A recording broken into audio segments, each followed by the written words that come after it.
States have already begun to take action against these bullies. 49 states have already enacted laws against cyber harassment, with the exclusion of Montana. According to a community survey, Newtown residents want Sandy Hook school shooter Adam Lanza's house torn down. And because of these recent SNAP allowance cuts, recipients are relying more heavily on food assistance programs. Thanks, guys.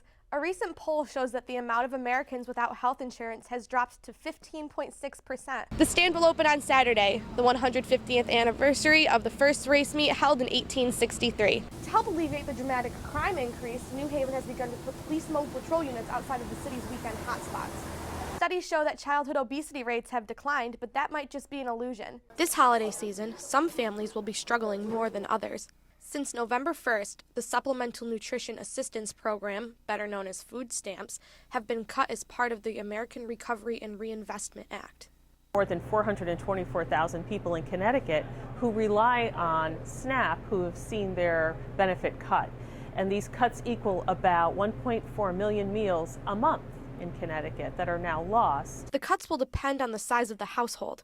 According to a study done by the U.S. Department of Agriculture, households of 1 will lose $11 per month, households of 2 will lose $20, 3 will lose $29, and 4 will lose up to $36. Which doesn't really sound like a lot to you or me, but it equals about what you can buy would be a gallon of low-fat milk, 2 loaves of bread, some ground beef, some chicken, boxes of cereal, and it really does add up to a lot of food. And now we're going into the winter months with heating bills, and there's a whole host of issues that come up with the holidays. And because of these recent SNAP allowance cuts, recipients are relying more heavily on food assistance programs. This pushed the Connecticut Food Bank to create their new program, Farm to Pantry. 21 local farms began donating fresh produce to the food bank in the summer of 2011. Since then, they've continued to help.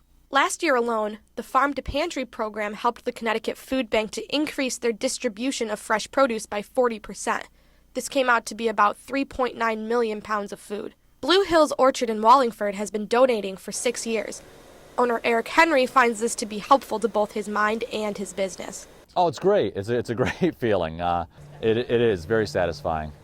Yeah, to know it's getting used and not getting wasted. And like I say, it's great fruit. Like I say, we used to back up a dump truck and they'd get dumped in the corner of the woods because there was really no other place to do it. Anything they can do to help, whether it be volunteering at a food drive, and not just at Thanksgiving, but all year round. We have an issue with summer hunger, which people think about food insecurity at the holidays, but it's really a year-round issue. I'm Steph Klausen, Q30 News. The uproar is over bullies who can harass others without the face-to-face confrontation. Jenna Dola, a student at Quinnipiac University, experienced this firsthand when she was threatened over the internet in high school. People are just hiding behind computers and can really hurt people's feelings. I couldn't even leave my house for almost a week because people were really threatening me, so it really affected my life. And I was only 16, so I was really scared. Times have changed even since her problems just 5 years ago. Kids as young as 6 years old have begun to use social media. The National Center for Education Statistics says that in 2003, only 7% of students aged 12 to 18 reported being bullied. 2 years later, that increased to 28%, and in 2007, it jumped to 32%. Deborah Callanan knows this problem all too well. Her 15-year-old son, Reed, has been bullied since childhood. I have to monitor his Facebook quite often, every day when he's on there. He tends to get these threatening messages sent over, with obviously sent from kids that aren't monitored by their parents. And in the worst cases, like Rutgers student Tyler Clementi and 12-year-old Rebecca Sedgwick, suicide has been the result. He's even come to me at one point in such a state of despair that he wanted to take his life, and I just don't understand how social media can play such a big part in my child's well-being. States have already begun to take action against these bullies. 49 states have already enacted laws against cyber harassment, with the exclusion of Montana. Victims like Jenna and Reed will continue to push for change.